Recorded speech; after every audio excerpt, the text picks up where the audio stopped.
Hello, everyone. Thanks for joining us on another episode of That All Might Be Edified Discussions on Servant Leadership. I'm Keith Pankow, the host of this podcast, and I have the wonderful opportunity to be here with Abraham DeWeese. He's a cool, hip cat. By day, he helps K-12 educators learn how to use Microsoft products to solve problems in the classroom via the Learn Educator Center, Educator Center Overview, the Microsoft Learn Educator Center, and Microsoft Docs. And by night, he is a sports podcast presenter for the Seattle Sports Union. Seattle Sports Union, united in support of Seattle sports. Abraham has a couple decades of technical communications and project management under his hat, but he gets a perverse thrill out of helping others with his personal projects, including helping friends launch a psychic radio program, a photography studio, a web app for bars, and he even gave a slight push to get this podcast started. Welcome my cohort and guest today, Abraham DeWeese. Hey, what's up, Keith? How's it going?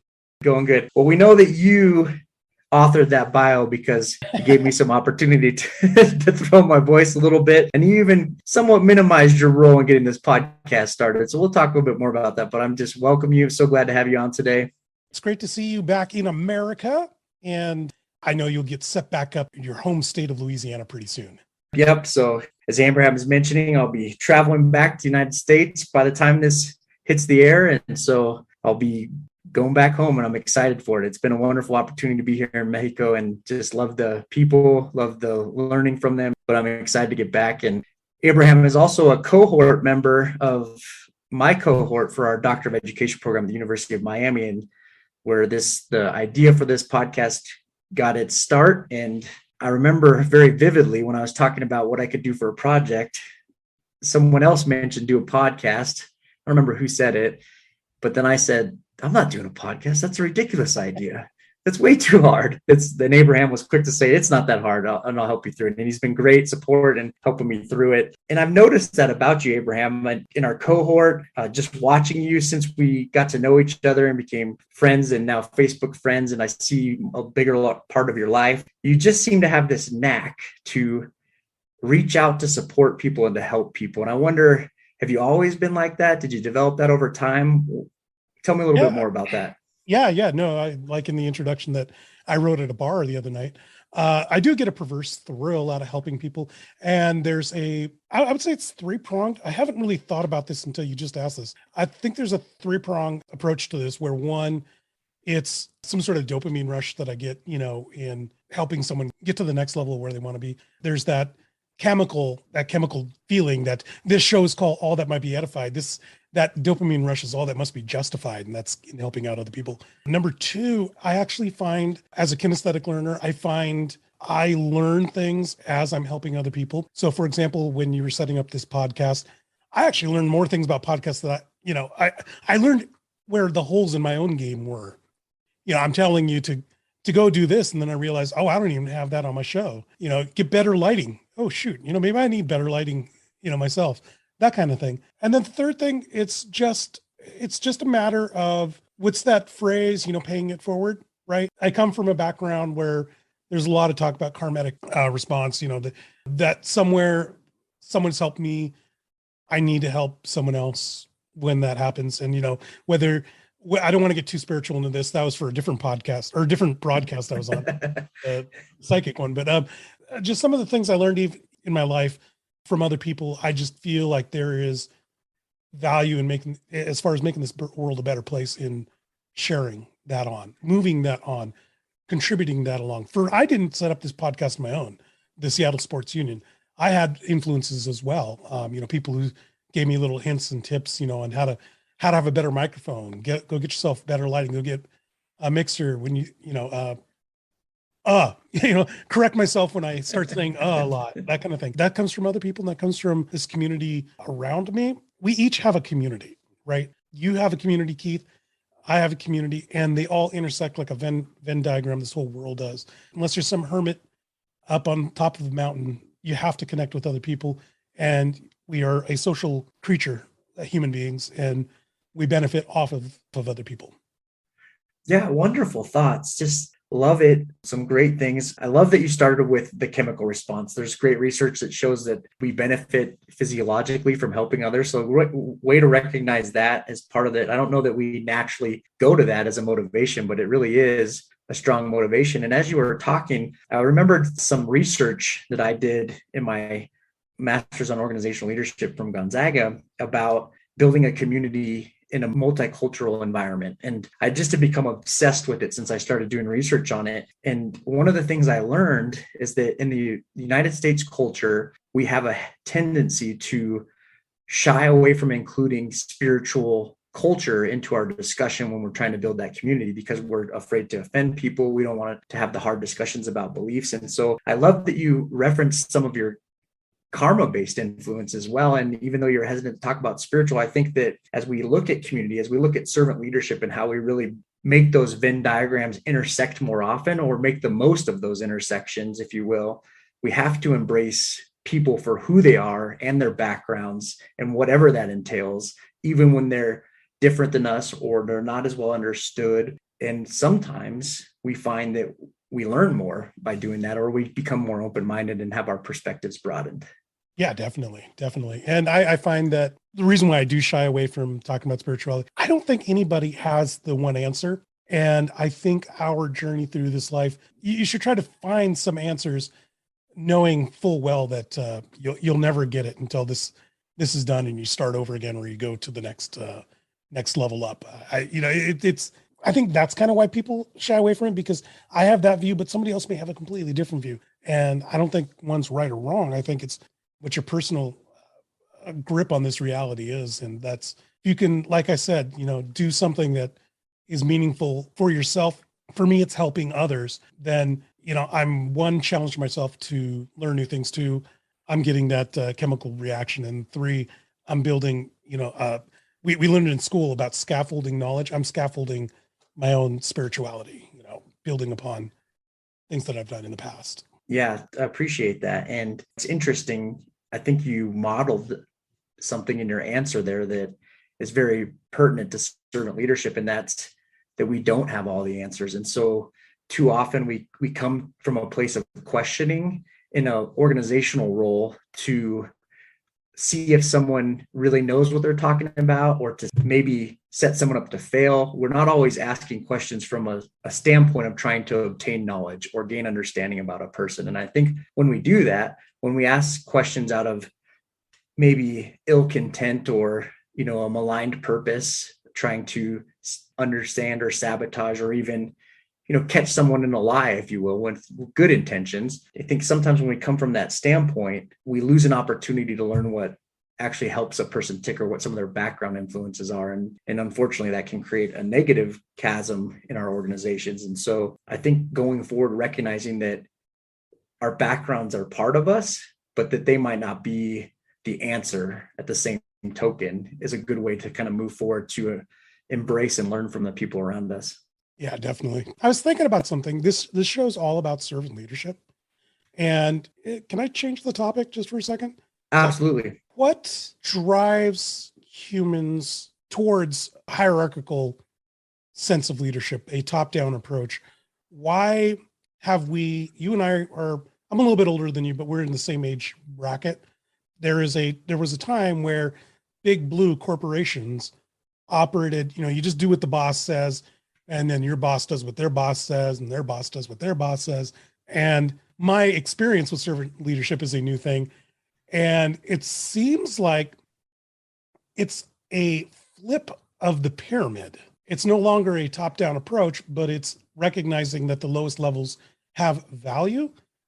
What changed? And why do humans, why did humans want, maybe they didn't want, why did humans gravitate towards strict top-down hierarchy before this new wave of servant leadership came along? Yeah, that's a great question. Questions. I'm sorry. Yeah, it's fine. If I miss one of them, and I think we could talk a little bit more about, but a great question. And you're really going to tap into my 10 years old of education to go back and see if I remember some of the actual historical causes they talk about. But it's a very complex reason if you really think about it. And you go back and you look at history and you look at, where people had resources and what they had to do to obtain resources. There was a limited money and power throughout history has been very isolated to certain individuals. We look at some of the the horrible things that have happened throughout world history. And oftentimes it's because there's been a need to control resources, to control people, to build on the backs of slaves. Many civilizations have been built on the backs of slaves. Even our own United States history has been marred by that fact. So you look at, that's one component, is that for time there was a control issue. That's just how people inherently grew up. That's what they knew. That's what they were exposed to. And then you look at a couple of other influences like the military. A lot of our leadership training throughout time has come from military things, from conquests and different warfare over the years. And in military, there's a necessity to have a top-down leadership, because you don't need people questioning in a moment, because it can actually cost them their lives. And so there's a lot of good research and strategic studies that talk about why leadership in the military is the way it is. And sometimes I agree with it, sometimes I don't, but the history of it is pretty sure is that we get a lot of our leadership training from that hierarchical military leadership, because that's where, going back deep into history, you look at, naval influence. I'm a mariner. I love Navy history, but we know more about Navy history thousands of years ago than we know about many countries, because we spread over time, and we have these traditions that have carried forward, and a lot of those traditions are based in leadership. So that's, you have all these different factors. And then you look at the Industrial Revolution. So this is a major, I think, influence into some of the shift in the paradigm, that started back 100 years ago. You have this massive rural workforce coming to an urban center to do the work. And so you then start injecting different ideas into the corporation. And so over time, that's kind of melted, and then you start to give more and more people a seat at the table, and you start to talk about ideas, and we start to see, well, there's not just one way to do this. There's might be other ways. And so people start to see the benefits of diversity, and they start to see how others can work together, and that there might, the way we've always done it, there might be some good in it, but there might be some ways we can improve upon it.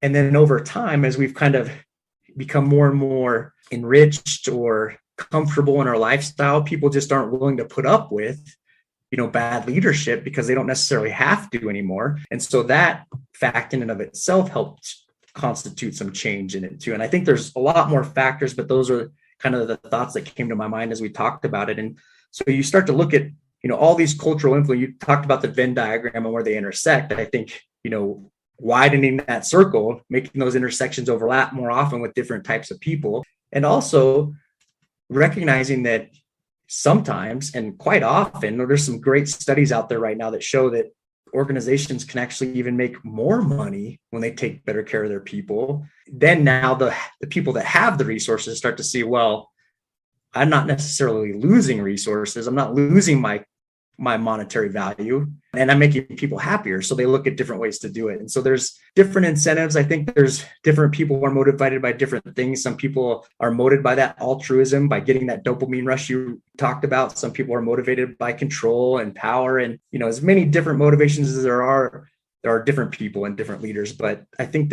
that's So you're a Mariner, huh? Not a Seattle Mariner. Oh, because I'm a King Griffey Jr. fan myself. I am as well. My neighbor sold him his BMW, so I have a signed King Griffey Jr. card. Oh, cool. I got a question for you about that then. I'm glad that's where society's going. I look back, and if you look at rural communities that survived the Industrial Revolution, those communities operate off of an ecology where each individual in this area will have a duty and a role, and one no greater than the other. The farmer, the baker, the butcher, that kind of thing. And it's kind of fascinating. I'd love to say this is some sort of capitalism problem, but it isn't, because when you go look at the same rural farming communities in Russia, you have like a state-owned farm, and you start instituting that top-down leadership model. People only output the amount of wheat that they're required to, as opposed to when they have their own sense of autonomy, they'll output to the best of their ability. That's a long way to get to where I was trying to get. And that's when you inject that top-down leadership, often it cuts your company off at the knees.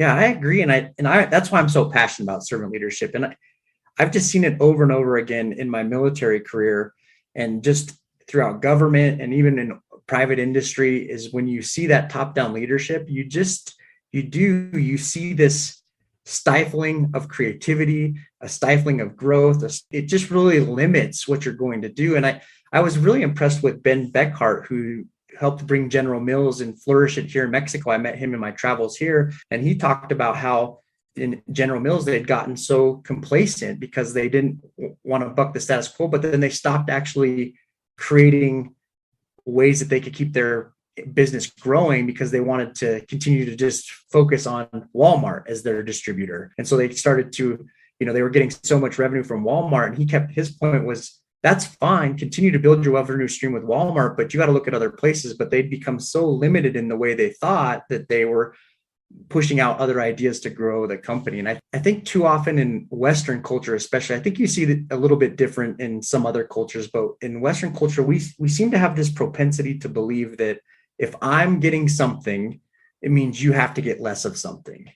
And I don't know that that's a true law of the world. I don't know that that is a fact. I think we create that in our competitive nature, in our desire, and even somewhat in the way we run economics, not just capitalism. I mean, I think an autocratic government has some of these same influences, the way they control and manipulate their markets and their money to kind of create a competitive nature. I don't know that that's the end all be all answer. I think that one of the paradigm shifts we really need to make is this idea that there's a set pie, and if I take 6 of the 8 slices, there's only 2 left. I think that we have to shift our paradigm to believe that, that's a huge problem though. The economy is not a pie, and it's going to what you're saying. If you want 3 pieces of pie, it doesn't have to be a world where you're taking 2 pieces away from 2 other people.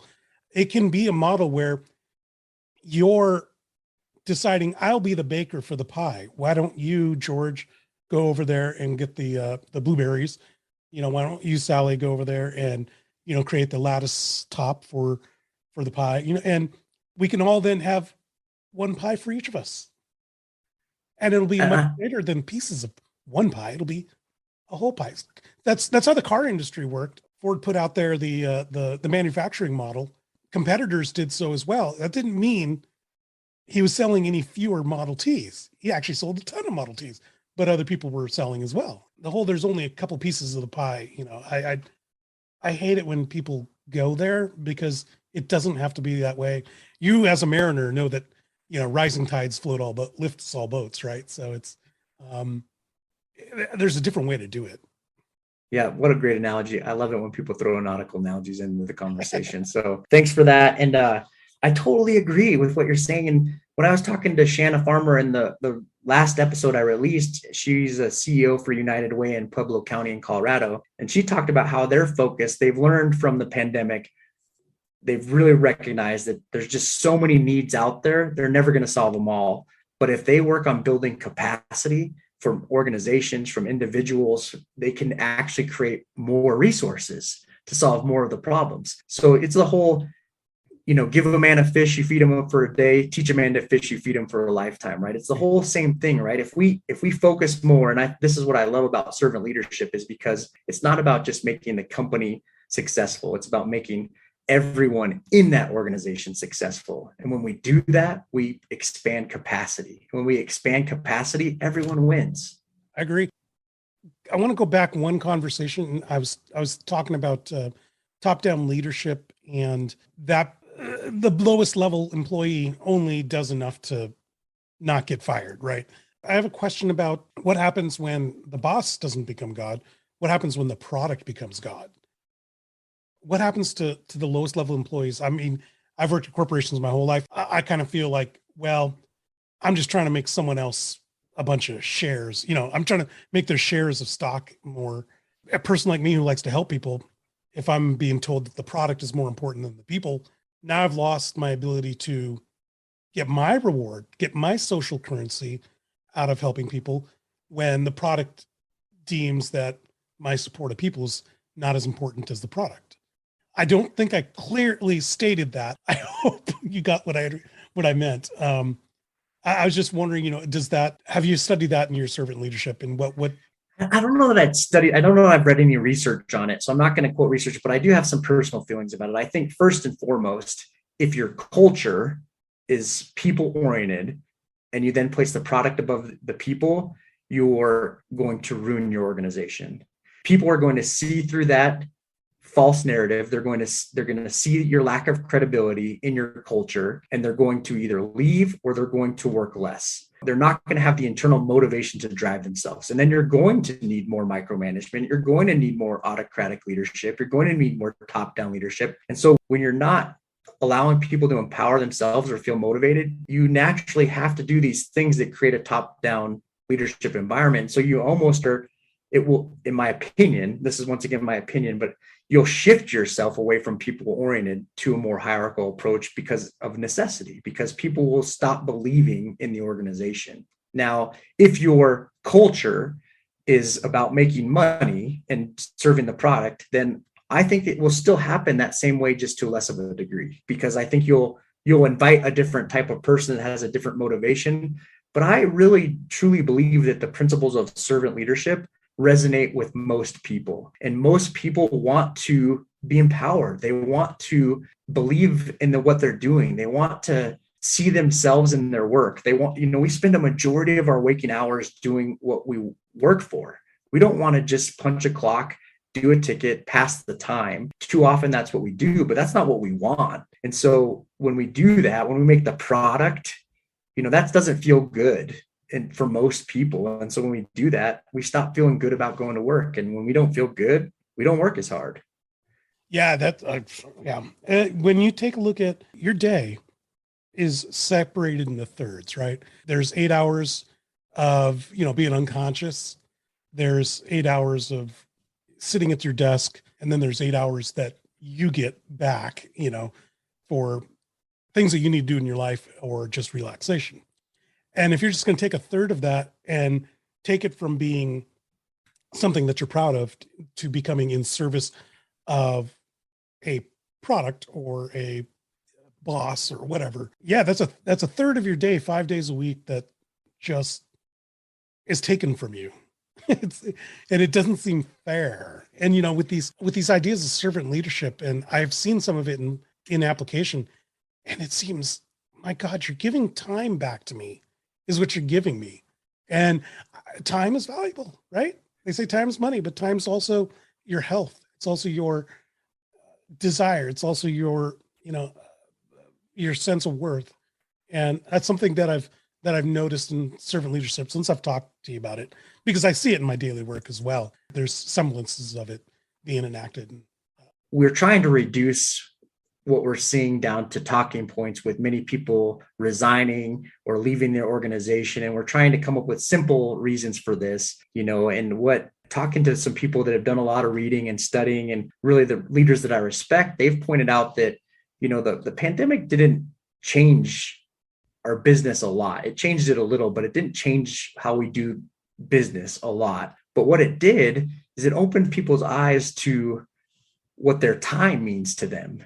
And so now they're looking, and they're really looking at these bad leaders, and they're like, I don't want to work for this person anymore, or these companies. I don't want to sell this widget anymore. It means nothing to me. My family does, my friends, those 8 hours that they're giving back to you, over time, they become 6 hours, maybe 4 hours, depending on how needy your organization is. And people are like, enough.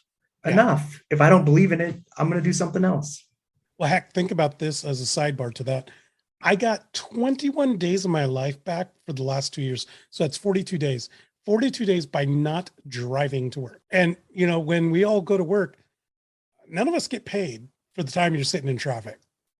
And, and if I go into the thirds, just think about that. Like, my commute's an hour, almost an hour. And that's 2 hours, 5 days a week that I'm giving away, in service of a product or a job or, that kind of thing. And I just go back to, it's not fair. And I think you're right. I think during the pandemic, we all realized that, and people are demanding some time back. It's that's a good thing. That's, the pandemic's a bad thing, but that result is a good thing, I think. I agree. And unfortunately, too many high-level leaders are trying to go back to what they deem as normal or whatever that term means, which I hate it when people say new normal or back to normal. You used a term earlier, control. Yes. And so Well, it is. It's a form of control. Normal is a relative term. And too often we treat it like normal is a universal term. It's not, it's a relative term. And so when we look at these things, we're not acknowledging how people are feeling. We're not acknowledging who they are, what they're bringing to the table. And people are rejecting that lack of acknowledgement at the moment. And if leaders don't start to recognize it, they're gonna hurt their companies. They're gonna hurt their bottom line, and they'll hopefully lose their leadership position if that happens. But sometimes they don't, and then it just becomes a bad situation. And some people feel that they can't leave those situations because they have mortgages or kids or obligations. And, that's unfortunate. And ideally, in a utopian universe, we would help people realize the damage they're doing to those people. And the only comment I would like to add on top of that is, if you are losing 42 days of your commuting, I'll give some of it back to you by telling you to listen to Abraham's podcast or my podcast, and then you'll get some of that time back. But yeah. I understand your point completely. And that's seattlesportsunion.com. We do a podcast once a week. As well, you'll see us at the Everett Aquasox minor league baseball team every Friday in the parking lot. So if you're in Everett and you want to come say hi, come visit us in the south parking lot under the blue tent. I'm here to talk to Abraham about sports. Yeah, and actually, I kind of mentioned to Abraham when we were talking about ideas, we want to talk about how powerful sports can be.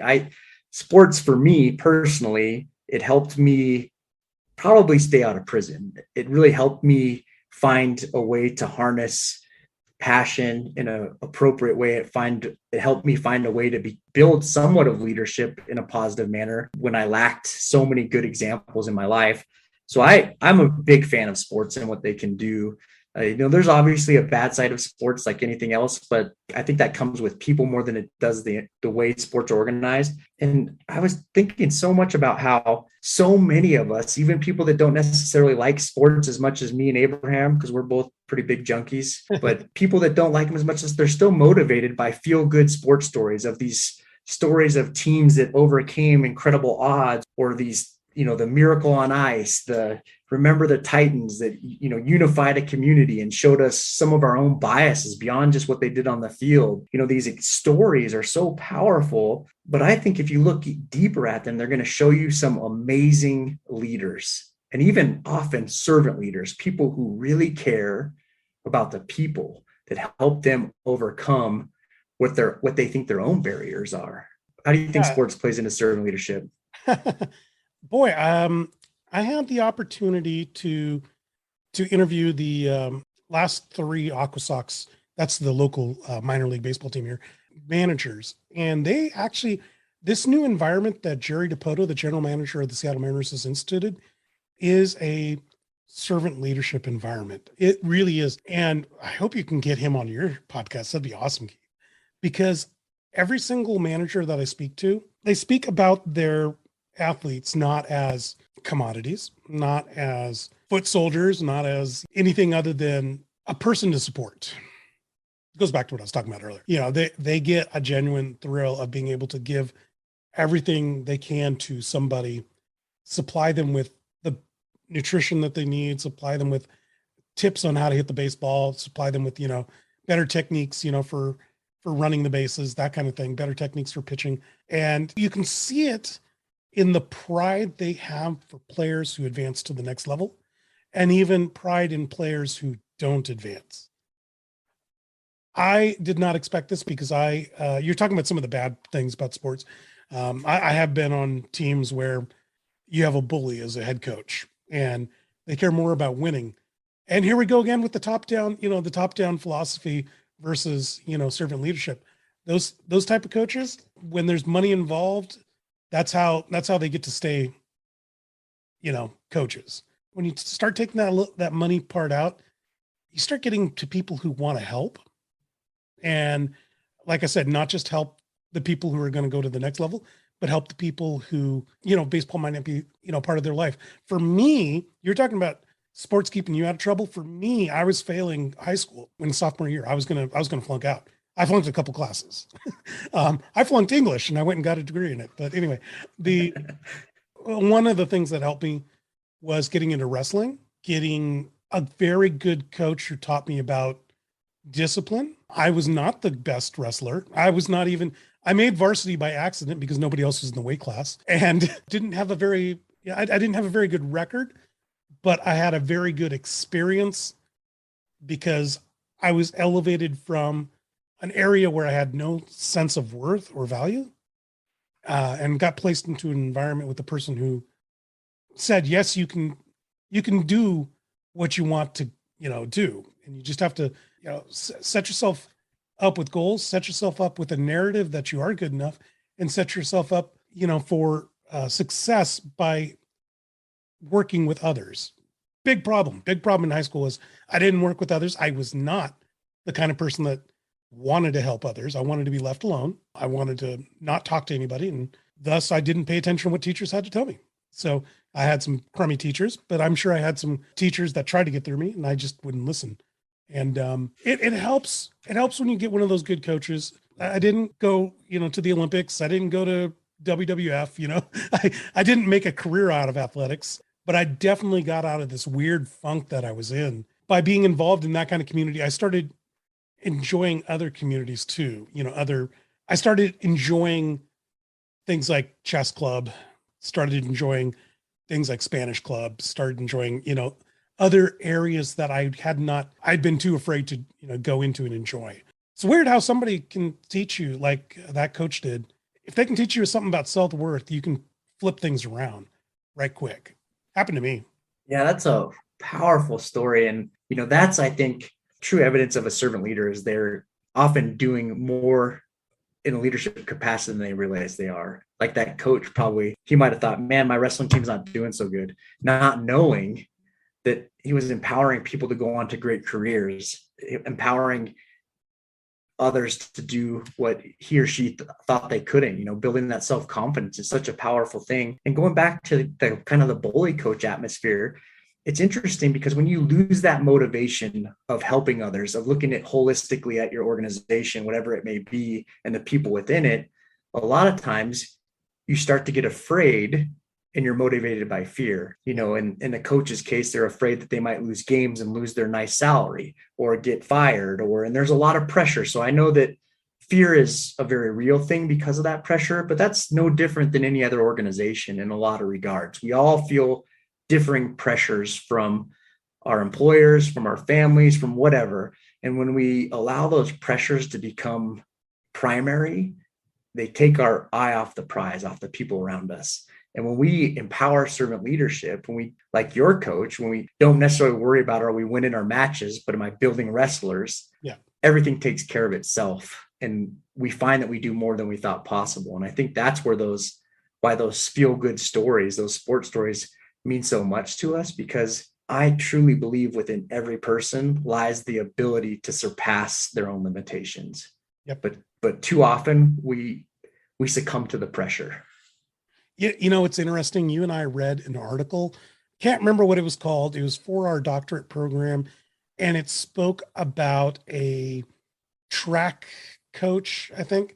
And the track coach had very good athletes and then just some bench warmers, right? And they went ahead and used all their resources, time, effort, location, they spent all these resources on making the better athletes nominally better and just ignoring the bench warmers. And I just thought how horrific is that at a high school level? I mean, this isn't professionals, professionals, once you start getting paid, we're talking about a different conversation altogether. But even then, actually, no, it's not a different, I'm going to take that back. It's not a different conversation.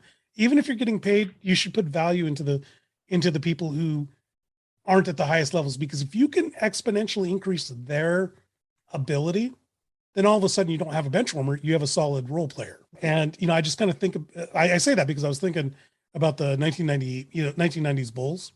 Had you spent all your effort and time, had Phil Jackson spent it all on Michael Jordan, how much better was Michael Jordan going to get from the greatest to what? Maybe he makes one more free throw a game.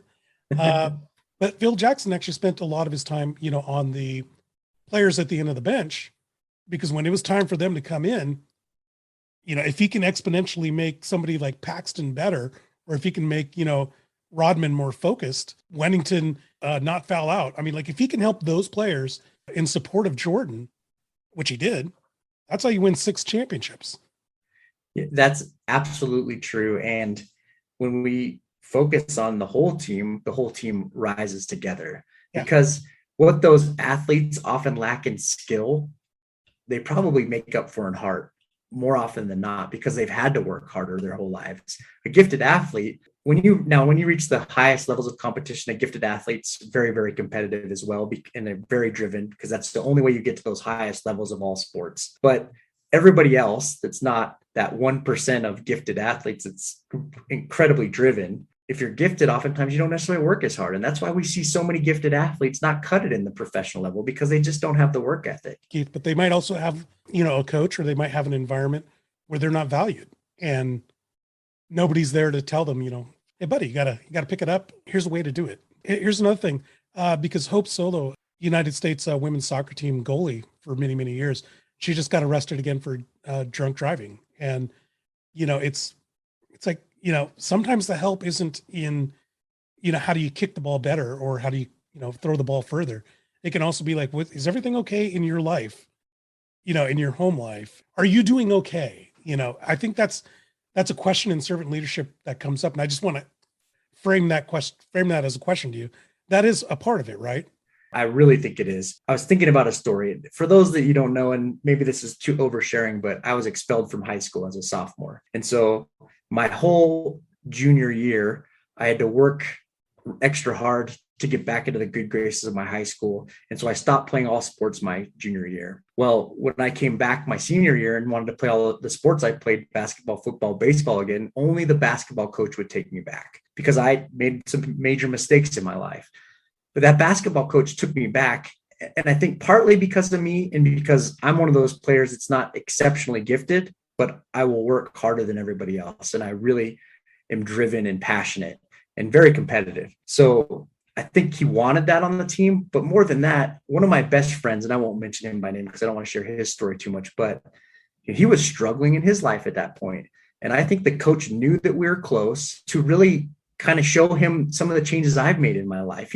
Some of those things weren't implicitly stated, but there was some times where it was definitely noted that my role was more than just playing on the team, but looking after some of those teammates who had struggled the same way I struggled. They just hadn't found a way out of it yet. Boy, that was actually probably your first introduction then to being a servant leader, because you were kind of a leader on that team then. Yeah. And what's funny is I played very little on my high school basketball team my senior year, and I got the coach's MVP award that year. And it was because of things like that, because I did those things. I really worked with people, and we had some talented basketball players on that team, but there was too much selfishness and we couldn't get out of our own way. And we probably would have gone far in the playoffs if we would have been able to do even more than what we did do. But that coach recognized that they needed some leadership to get it in front of that talent, because the talent was going in diverse ways. And so although it wasn't completely successful, I think now looking back on it, I see what that coach was trying to do to help those players get out of their own way a little bit. Well, I mean, you can even take successes, if he helped turn you around and you help turn another person around, it connects right back to where we started with this podcast in, paying it forward. Yeah. And I want to leave us with our challenge, but I'll leave one thought before I leave us with a challenge. Actually, it's interesting how life goes in these Venn diagrams, as you mentioned, because when I was at Gonzaga University, one of my classmates was a fellow teacher who worked with our basketball coach. And so we talked in our class together at Gonzaga, and he was like, and so I asked him if Coach Bollinger was still there. And he said, yes. And I told him how he changed my life. Like him allowing me to be on that basketball team changed the projection of my life, because it gave, like you said, someone believed in me. And not only that, rewarded me for my success off the court, not my success on the court. And he went back and talked to Coach Bollinger about it, and he came back to me and said that was one of his most prized decisions, was to put me on that team. That's cool. That's really And cool. so it's interesting how life works. And with that thought, I want to leave everyone with the challenge for this episode, and that's to really take stock of the people around you. Are you allowing them to be themselves, or are you holding them back or trying to force them into a vision of what you think they are? Are you empowering them to be the best person on and off the field, on and off the court, to really motivate you and build your organization? Or are you holding them back? Really take stock on the people around you, and whether you're leading them or just working for them. We all influence the people around us. So take stock on that. Well, Abraham, any final thoughts to wrap us up before we close up today? I just want to say, come check out, if you like sports and you're in the Seattle area, or even if you're not in the Seattle area, you still like sports, go ahead and check out my website. That's seattlesportsunion.com as well. Check me out on socials such as at Seattle Sports U on Twitter, Seattle Sports Union on Facebook. We have lots of great guests. Again, if you're in the Seattle area, you may recognize names like Art Teal or Dave Grosby. We have a lot of guests, a lot of athletes coming up here, especially with the Everett Aqua Sox. And check that out. And then also, like Keith said, help people out around you. It all comes around back to you.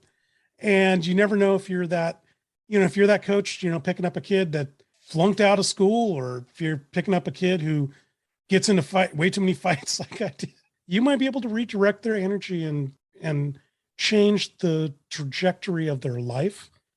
And every little win like that makes our society, makes our world a better place. So it doesn't have to be anything major. I mean, it even can just be, how are you doing today? Are you look a little bummed, what's bugging you? That kind of thing. Even stuff like that can help out. And like he said, try not to hold other people to your perfections of your ideas of perfections. That person has a different life experience than you do, and treasure that and love that, because that is something that can make you a better person by staying and remaining and helping that particular friend. Totally agree. Thanks so much, Abraham. And just like to always give a vote of credibility to the guests. All the things you heard Abraham talk about today, he does. He lives those things. He really, truly looks for ways to help all the people around him. I've witnessed it over and over again. Even when people don't want to help an individual for whatever reason, he's always quick to jump in and help and provide assistance, and to always look for ways to lift people up. And I've really admired about him and appreciated him. And as I'm wrapping up, I'll say one final thing about him. He's got a knack for knowing when people need help. And that's an important feature too, because I was at a low point with the podcast at first, and didn't know if I wanted to continue it beyond the school project. And he just seemed to know that I was at a low point, and he reached out and lifted me up. And so I think when you really pay attention to the people around you, you can know when the right moment is to buoy them up, to lift them. And that's just as important as providing help. Well, that's one of your 10 points, right? The 10 points of servant leadership is listening. Yep, it is. It's an important one. All right. Well, thanks, Abraham. I really loved having you, and so grateful. And thanks everyone for listening. I really do appreciate all the listener support. I appreciate the comments I get from you. So if you have comments, please send them to me. It really encourages me as well. And also, if you have guests that you think would be good, please send me names or messages about them. And if you think you'd be good to talk about some stuff, I would love to have you if I haven't reached out to you already. And I plan to get to everyone I know at some point. So you might as well jump it to the head of the line and let me know yourself. So thanks again for joining us on another episode of the All Might Be Edified discussions on servant leadership, and have a wonderful day.